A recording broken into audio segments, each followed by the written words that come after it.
So my name is Dan. I've been working with Java for about 10 years now, and you know, I specialize in web applications. So we talk about Ratpack. Like, what is Ratpack, right? It's a web framework, but it kind of takes a different approach to writing web applications. So in this day and age, developers are taking on more responsibilities in terms of like performance, operations, things like that. Like developers are demanding more from their tools, from your IDE, from your build tools, and we're starting to kind of put price points on resources that are used. So in this new age of web development, Ratpack kind of comes along and tries to reevaluate the landscape and provide a library that kind of responds to this. So Ratpack is based on Netty, which is a low-level general-purpose networking library. The main point of Netty is that it uses non-blocking I/O and is asynchronous.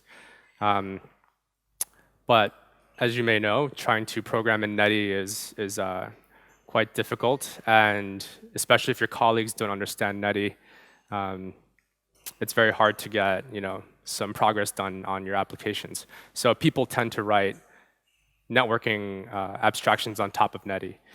So, writing applications on top of Netty gives you a lot of things. Like Netty's very obsessed with resource allocation.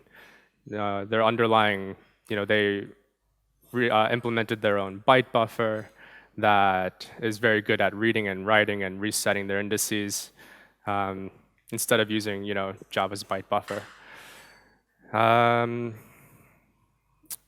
Yeah, so what this also means is that we're actually not implementing the servlet specification. So Ratpack is a web app. We don't create a WAR file. We don't deploy it to a servlet container. You can just create an executable jar file and run this on a machine just using Java jar. So that's kind of enough theory about Ratpack. This presentation will be mostly live coding. Let me get started with that.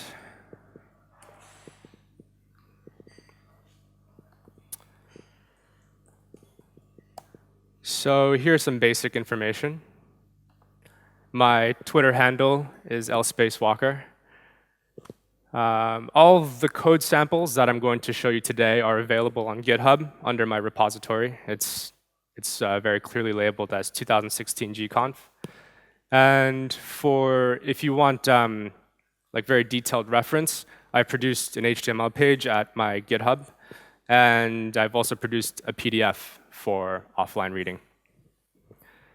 These notes will go into a lot of detail about what I'm talking about today.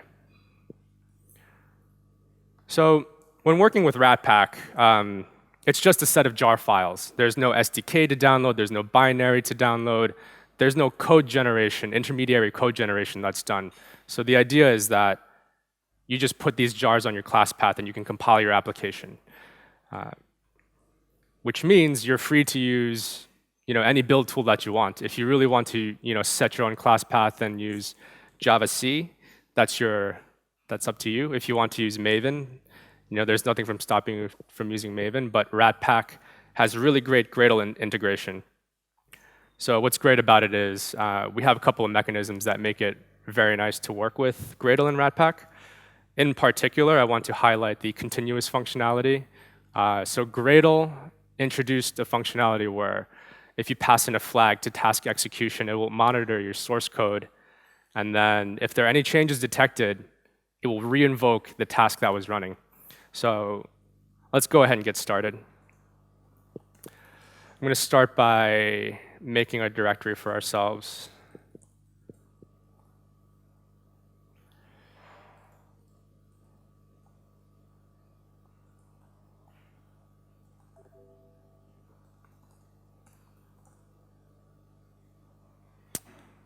This is interesting.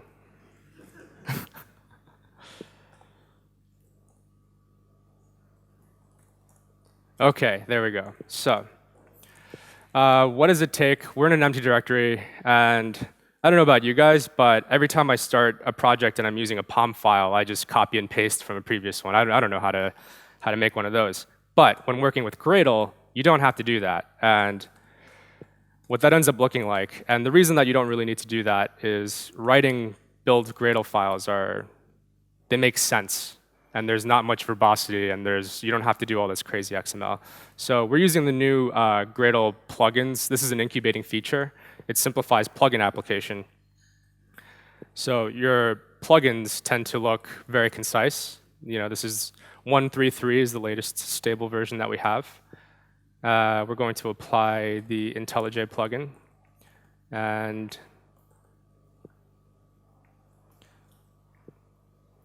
let's try that one more time.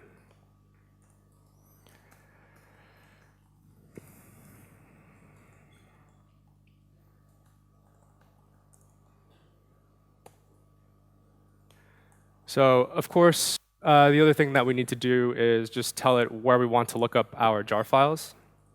So you just invoke this repositories closure, and we're going to tell it to look in JCenter. So that's it.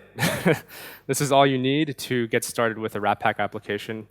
I don't know. That is much easier for me than creating a POM file where you have like tons of angle brackets with the same words over and over again. To show that this works, we'll just get started by creating our wrapper files. So of course, if you're working on a project that has Gradle already, most likely you're going to be seeing these sets of files. In particular, we're going to see Gradle W, which is a wrapper script written for Bash. Then we'll also see the Windows alternative, gradlew.bat.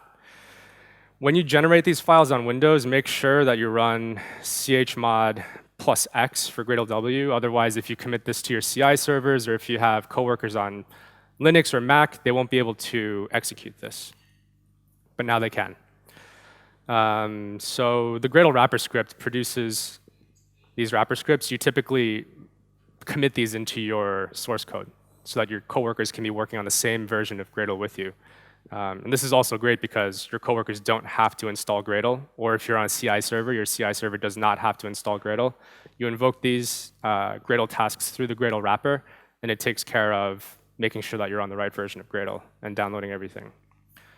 The other thing that you'll notice that I did was I applied the IntelliJ plugin. So when we go to create the IntelliJ files, you'll see that they're all here. And I'm just going to start by opening up our IntelliJ project file.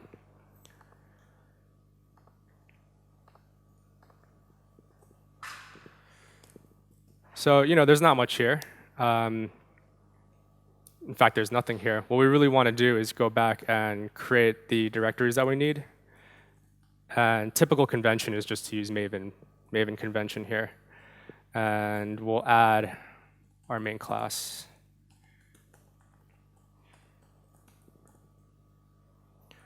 Okay, and since in IntelliJ, since in Gradle we're using the Ratpack Gradle plugin, this will apply the Java plugin and the application plugin. The application's for distribution. And when you're distributing something like this, you typically want to inform Gradle the name of your main class that you're going to be executing as your main entry point into your application. I'm just going to regenerate just so that it knows what I'm talking about. Yep, so now this is a class. Okay, so what does it take to write a Ratpack server? Not much. So you start off by using this Ratpack server, and you call start on it. What start will do is it takes an action. An action you can think of as a Java 8 consumer. What this action consumes is something called the Ratpack server spec. So the server spec is how you communicate to Ratpack what you need, or how you want your server to be defined. And this is quite simply for Hello World. We're going to tell it how we want to define our application structure in terms of HTTP routes to their methods. So again, handlers takes an action that takes a chain. The chain is how you describe your routing logic in Ratpack.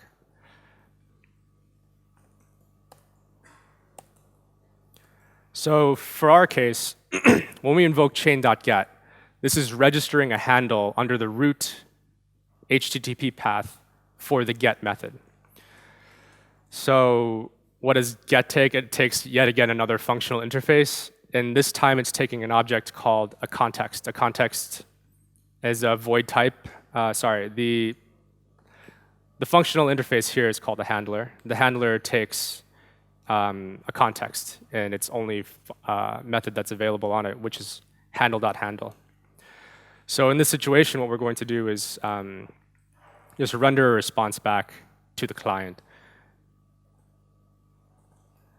And that's it. So of course, this throws an exception. So we just have to declare this. And when we run this in IntelliJ, we'll compile everything and get it running.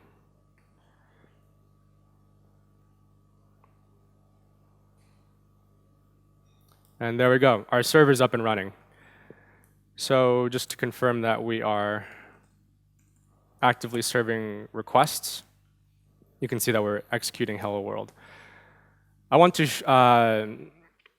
demonstrate here the continuous functionality in Gradle.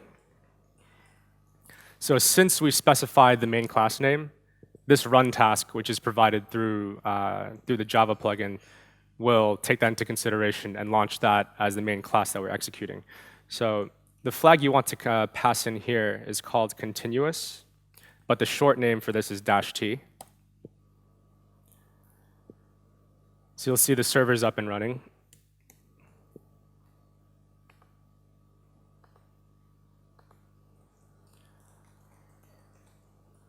And we can expect the same result. Now, if we go back to our source code and change this, Gradle detects the change happened, it restarts the application, and you get your update. So if you're doing any kind of iterative, rapid prototyping, Gradle continuous mode is indispensable, as you can see your changes being reflected in an instant. Now, there's some caveats to using the continuous mode. If you make changes to your build file, then they won't be reflected. So since we're going to be making a bunch of changes to this build file, we're going to just use IntelliJ to launch your applications. So what I'm going to do today is take you through implementing a REST service, a REST API, using a database to store all the entities that are coming into it. And the particular REST API that we're going to be implementing is for the to-do backend. It's just a simple kind of hello world way of showing how REST APIs can be built in various tech stacks. So for us, really what we want to do is, starting off just as an implementation detail, we want to modify the response. And the reason we want to modify the response is this is just a pluggable backend. And what we want to be doing is adding cross-origin request headers, so that you can plug in and make requests from any front end. So what we're going to do is grab the response object out of the context. And from the response object, we're going to get the headers. So this is going to return mutable headers for us. And all we have to do here is set the headers that we want. So, like all these CORS headers start with access control allow. So the ones that we want to set in this situation are origin, which means who's allowed to come in and make a request. The second will be, well, what kind of headers will we also allow? And for this, X requested with is pretty typical for making AJAX calls. Of course, we want to be able to set origin, content type, as well as accept. So when we run this application, we should see that these request headers are being set. So there we go. So if we take a look at a verbose logging for our curl, we should see these request headers being sent. And indeed, you see that these request headers are being sent. OK, cool. So this kind of gets us along our way into implementing a REST API that is CORS enabled. And as you can imagine, as you start to add more and more logic to your application, these small bits of handlers will start to take up more and more visual space. Ratpack has a bunch of functionality around code organization so that you can keep everything concise. And as an example of that, we can create a new handler dedicated for setting cores headers. And in this case, all we have to do is implement the handler interface, which is under Ratpack handling. And this, again, since it's a functional interface, it only has one method to satisfy here. So what we can do is come back, extract this, paste this in, and paste this in here. So Ratpack is not like other web frameworks in that most web frameworks tend to be MVC, like full frameworks. In Ratpack and typically in MVC frameworks, you have a routing table. So a request comes in with a HTTP method and a path, and you just go look up in a table where the code that should respond to that incoming request should be handled. That's not the case in Ratpack. What we do is we create a chain of handlers. So you don't know who's going to respond to what until it's about time to do that. And what this means is that you can actually produce your application in such a way that groups logical request processors together within their own chains, and then you can compose chains together. Now the thing here is, since we don't want to stop processing our chain at this point, what we're going to do is invoke context.next. And what this does is it tells Ratpack that we want to continue request processing onto the next handler. So when we come back, we need to tell the chain that we want to apply this cores handler before we get to anything. And the idea is that when you're writing with cores, you need to set these headers for every single request. And we don't want to be copy and pasting that same request setting logic in all of our handlers. So there's a method in chain called all, which means that for every incoming request, this handler should be applied no matter what HTTP method it is and no matter what path it is. So that's it. This is how we get our logic backend. So as you can see, our get handler is now reduced back to just simply saying hello world. And if we just restart,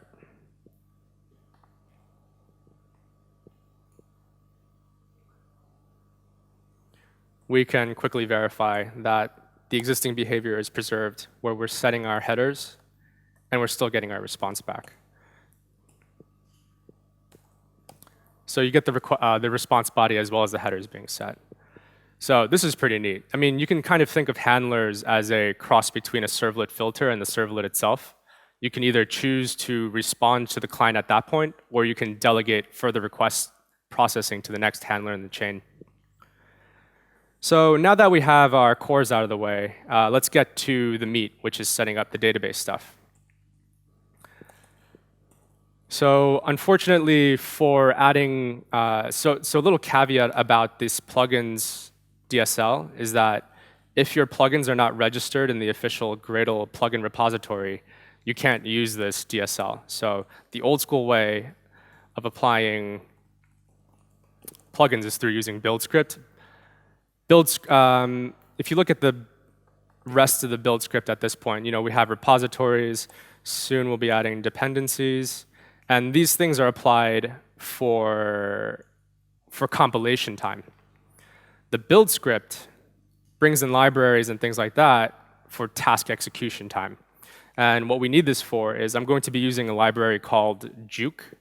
And for those of you who are not familiar with Juke, we want to generate Java source code that reflects the schema that we're about to define.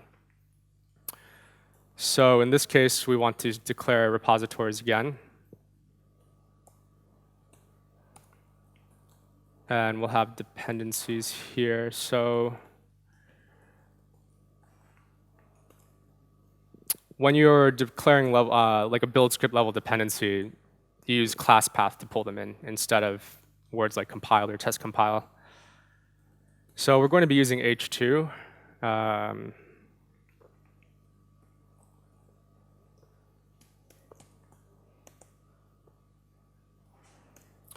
And we're going to be using the Juke code generator.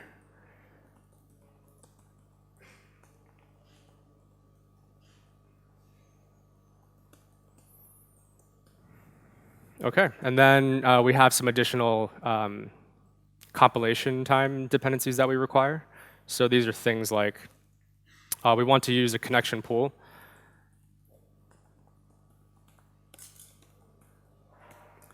So the Ratpack Gradle plugin provides neat little things like this.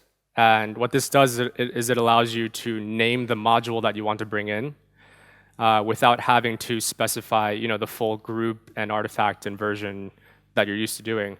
What's nice about this is that you don't have to worry about keeping your versions in sync. You don't have to worry about putting a typo within your dependency block here.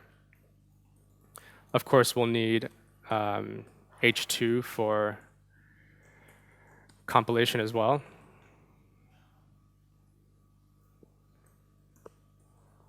And we'll just need Juke.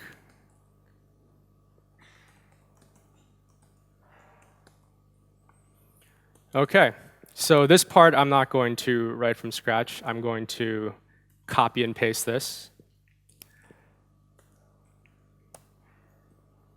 So I just want to go over what we're doing here. In Gradle, what we're doing is we're creating a custom task. We're calling it Juke code gen. So it's what are we doing? We're generating code from Juke.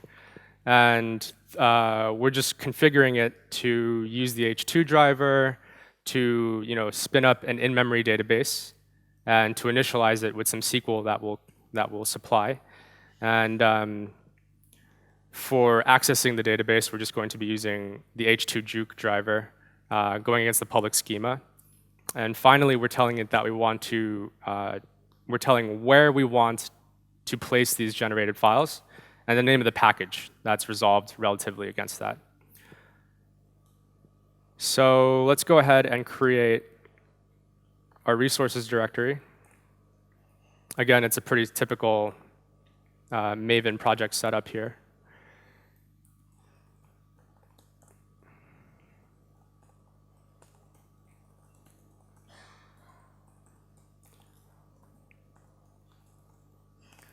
So the to-do is our domain object here.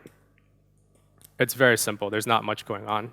We've got an ID, which is just along here. We've got a title so that you can see what you're talking about. We've got a status associated with this, so we want to know if our to-dos are completed or not.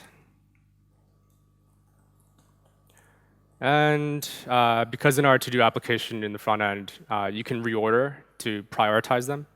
So we're going to add an order field.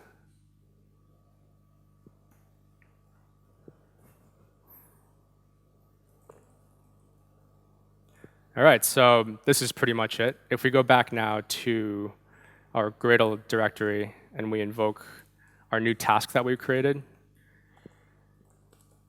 and let's pass the info flag for output. We should see that everything gets generated successfully. So what does this look like? We told it to create a new package called Juke, and this will contain all of our tables that we care about. This is the to-do table that represents our table that we just created in the schema. And as you can see, IntelliJ is not recognizing class path and things like that since we haven't told it to auto-import changes to the Gradle file. So we're just going to regenerate. By the way, you don't have to keep doing it this way.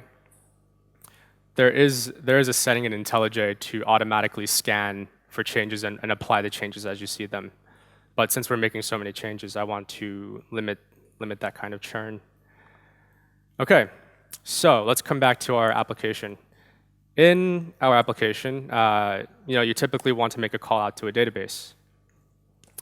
But before we get started, what we have to do is we have to register a couple of things with the Ratpack application. And that's done through the registry block on the server spec. And in our particular case, we want to a couple of the modules produced through Ratpack are done through juice modules. So these are, if you wanted to produce kind of like a library or a plugin, this is how you would do it. This is how the Ratpack functionality is done. So in this case, we have a binding specification. And for our bindings, we want to tell it that we want to add a module called Hikari. So Hikari is it's a connection pool library that's focused on performance and throughput for making connections and issuing queries to the database. So what the Hikari module will do is it will set up the data source for you, but we need to tell it where things live. So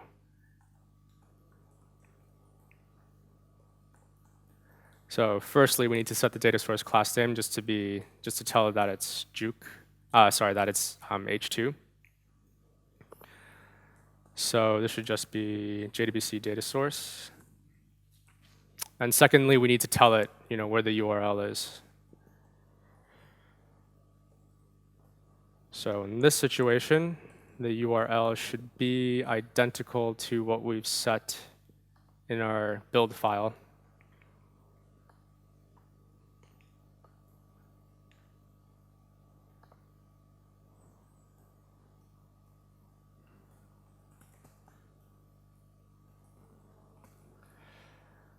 OK, so now we've configured our connection pool. We've added a data source. So what this is doing is Ratpack will see this Hikari module, execute the code within it.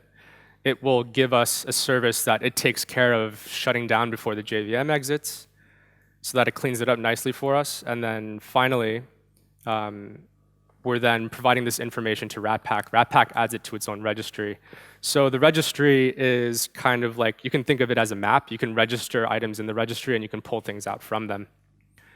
And we'll see that in action right now. So the data source that was created through the Hikari module can be pulled from the context. And believe it or not, the context is also a type of registry. So you can see as you start to build your chain, you have bits of handlers that get spread throughout the chain. And the way to communicate between the chains is through the registry. This is how you pass your dependencies down from your upstream handlers to your downstream handlers. So what we're going to do is use the DSL context from Juke and generate this from the data source, telling it that the SQL dialect is H2. What we're going to do is issue a query against it. So we're going to select everything from the to-do table. And then we're going to fetch everything. And this is, since we don't have any strong models right now, we're going to create a bunch of maps. And what we're going to do is we're going to take these maps and render them to the user. Спасибо за доклад. У меня вопрос в ту же тему. 10К — это в пике. То есть если 7 миллиардов в месяц, это до 3К в секунду. Вопрос, как долго по статистике был зарегистрирован пик 10К? То есть может ли 10К работать сутки, неделю, месяц? OK. Yeah. So what we're going to do is use Juke, create our SQL statement, grab the information, and then we're going to render this as JSON back to the client. So we have this convenient static JSON method that takes in any object and knows how to produce JSON out of it, and then we're going to send that back to the user. Без рестарта жарки. So we'll run the main application.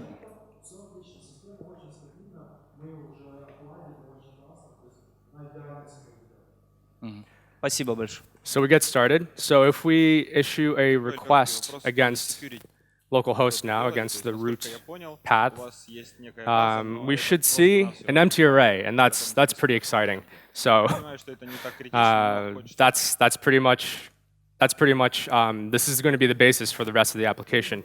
Now, don't take this and deploy it to production. There are a couple of things wrong with this. As I mentioned in the beginning, Ratpack is non-blocking, right? So the main thread that's executing and coming through and executing these handlers should never block. And the blocking is happening right here when you call fetch maps. So what we would like to do is figure out some way to invoke this fetch maps into on some kind of what we want to do is tell Ratpack to not do this on the main thread. And the way we do that is we make use of a blocking primitive that is available in Ratpack. So what I'm doing is I'm separating the query creation from the query execution. So blocking.get, this is your gateway into adapting blocking Java libraries into Ratpack. There are also ways to adapt asynchronous libraries with your into Ratpack as well, using a different mechanism. But for now, since this is going to be the biggest use case, I would imagine this is what we're going to be doing. So in blocking.get, you provide a factory which will perform the bit of work that is blocking and then return that back as a promise. This is a Ratpack promise, by the way. So method references are really nice. And what we see is we're going to get a promise back from here. A word on promises in Ratpack is that promises are lazy. They don't get executed until they're subscribed to, and they're subscribed to by invoking the then method on a promise. So as you can see, promises have types that they will promise to deliver. There is another type of promise, which is promise void. You know, if you're performing some kind of side effect, this is typically how you would represent that bit of work, but better yet is to just use this operation object. Operation represents a promise void. And the difference is, when you're consuming these guys, they tend to look something like this. So let's promise.then. This is how you subscribe to it. If you're using a promise, right, you specify the argument that you're getting back. If you're using an operation, you know, it's silly to assign something to it when you know it's always going to be a void type, a null type. But in this situation, since we are getting back a list, what we want to do is then render this response back to the user, resolving in the promise. So in this situation, this is much more correct.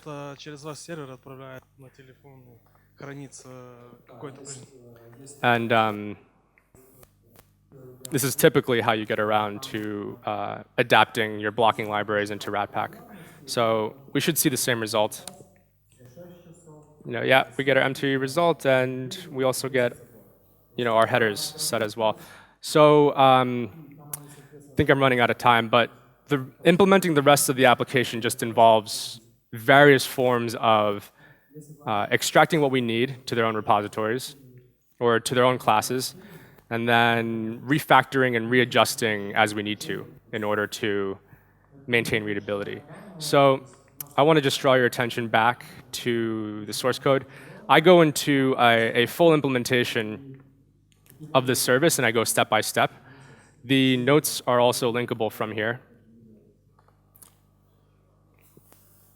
So as you can see, this is quite long, and it covers everything that I've done plus way more.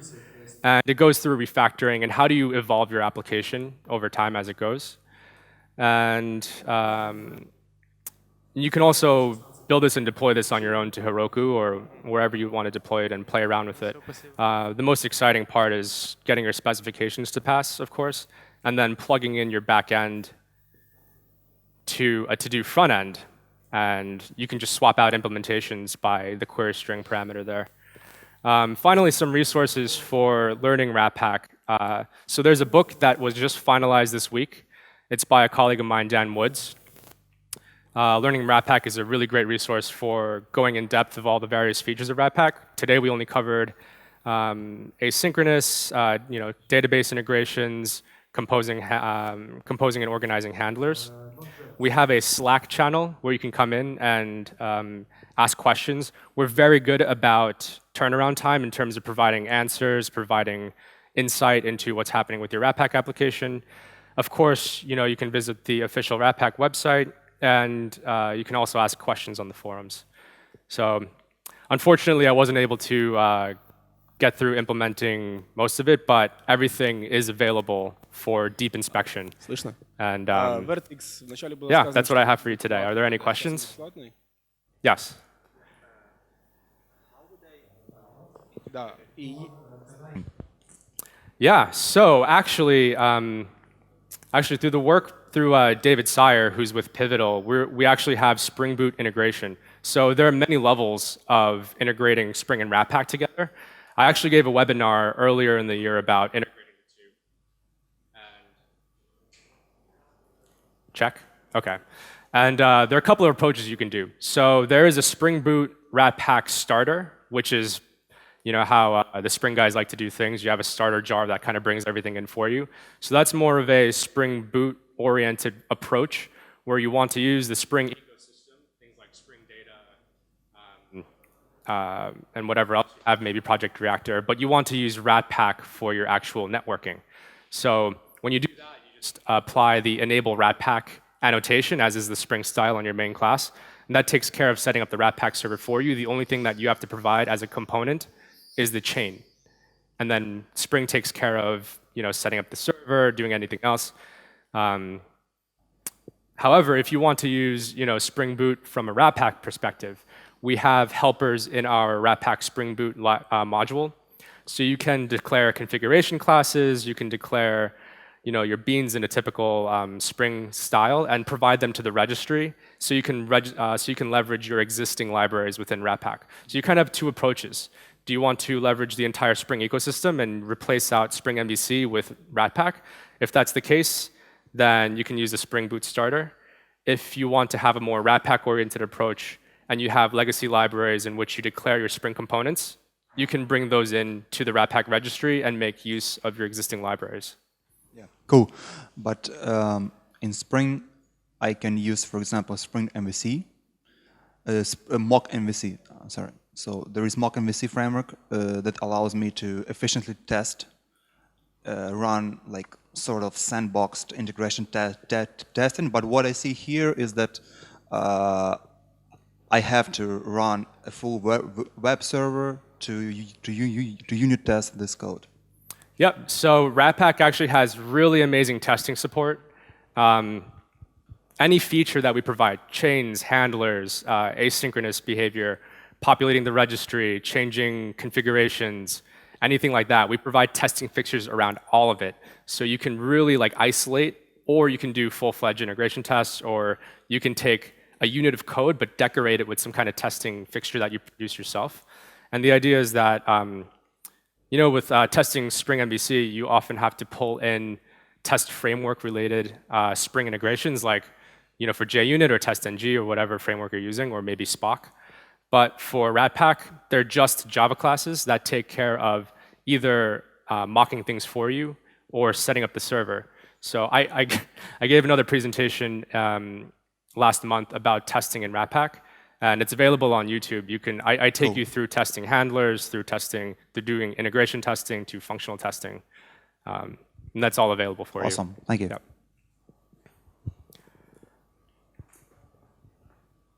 Hello, thank you for the great presentation. I'm curious, what is the current stage of this project? Is it beta? Is it released? Is it production ready? Yep, it is definitely production ready. I think, yes, I can tell you that. So for the presidential candidate, Hillary Clinton, Ratpack is actually providing infrastructure support for that campaign. We have other people that we know that are using Ratpack in production today. I think the most public of those being SmartThings, which is an Internet of Things company based out in the Midwest in the United States. But there are other companies who we can't say are using are using it, but yes, it is production ready. Ratpack became 1.0 last year, but before that, Ratpack as the library existed for about 3 years. Okay. And so the API and concepts are very much stable. For the 1.0 branch, we're only adding new functionality and marking methods as deprecated. We're not changing or breaking binaries. And yeah, I mean, people are using it in production. It works pretty well, and people are happy with it. Thank you. You're welcome.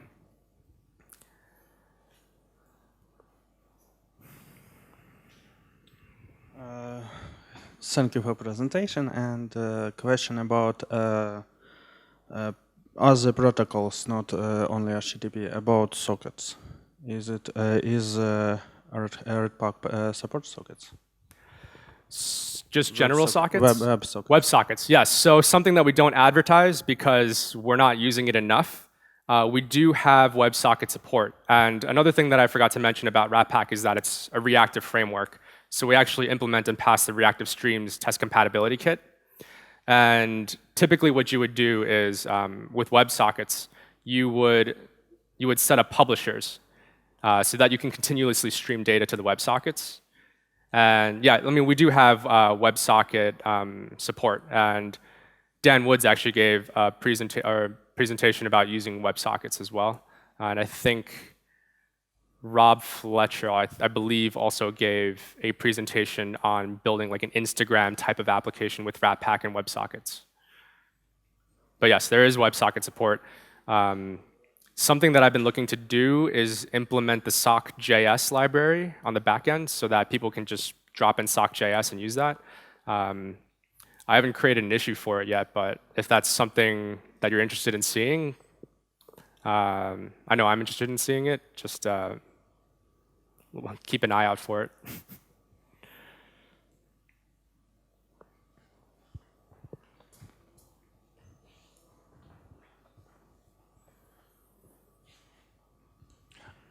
From your point of view, what are the main advantages of using Ratpack over, say, Play framework or other rapid web development framework? Yeah, right. So like, what makes Ratpack special, right? Because everybody's building their own Netty-based asynchronous libraries. Well, for one thing, Play is like a full-featured MVC framework, right? So it has a way to do. I haven't worked with Play 2. I've worked with Play 1, and we've had the Hibernate thing was in there, and your views and your actions and your routes.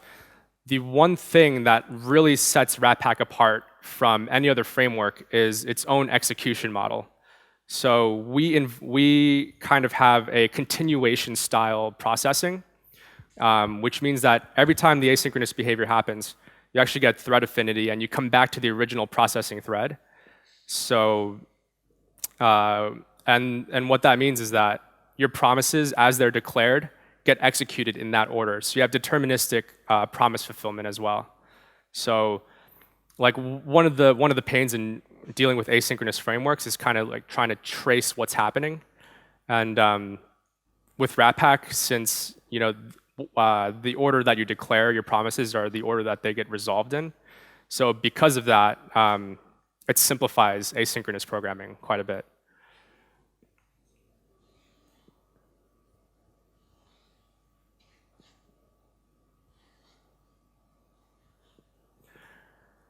All right, thank you.